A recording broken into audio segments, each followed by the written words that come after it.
Gulf nations have come under continued attack by Iran. Kuwait says one Indian national has been killed in an attack on a power and water desalination plant.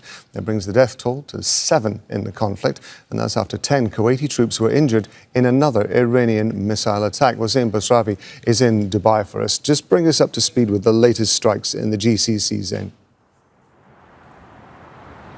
Well, I'll talk first about Kuwait because it is one of the most significant incidents in the past 24 hours, certainly a very alarming incident throughout the conflict, since it happened shortly after there were attacks on power plants and facilities inside Iran that saw massive power outages in the capital Tehran, in nearby Karaj.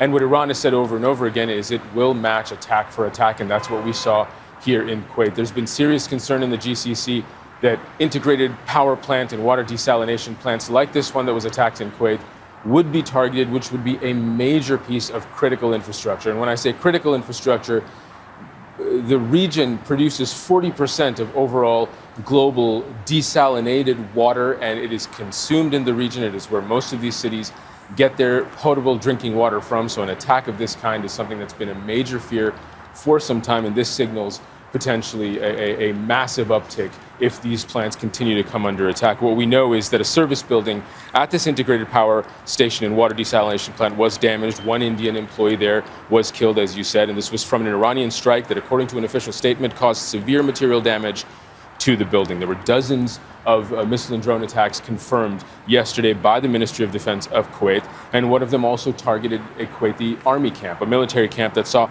10 servicemen injured and who have been taken to hospital. Again, certainly an uptick in this conflict, the targeting of GCC troops. Now, the war has exposed the vulnerability of not just these cities broadly, these GCC regions broadly, but specifically critical infrastructure like water and power plants that are so important to the region.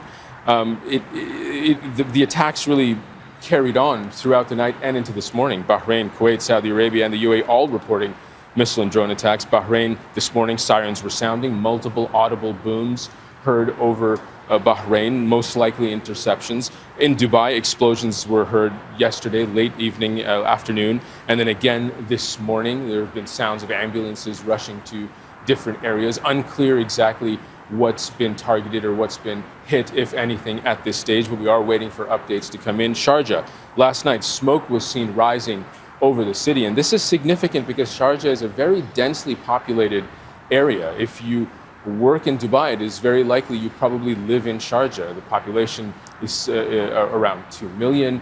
The city is similarly sized to Dubai, but it is very densely populated, and the images we saw of smoke rising over the city showed a densely populated area, which is a cause for concern. And Saudi civil defense saying that an early warning was issued for the eastern province this morning. A little later, the confirmation of 5 ballistic missiles being intercepted over the oil-rich eastern province. So these carry on, these continue, and the incident in Kuwait at the integrated power plant, water desalination plant, that is a major cause for concern and certainly an uptick. Zein, thank you very much indeed. Zein Basravi in Dubai.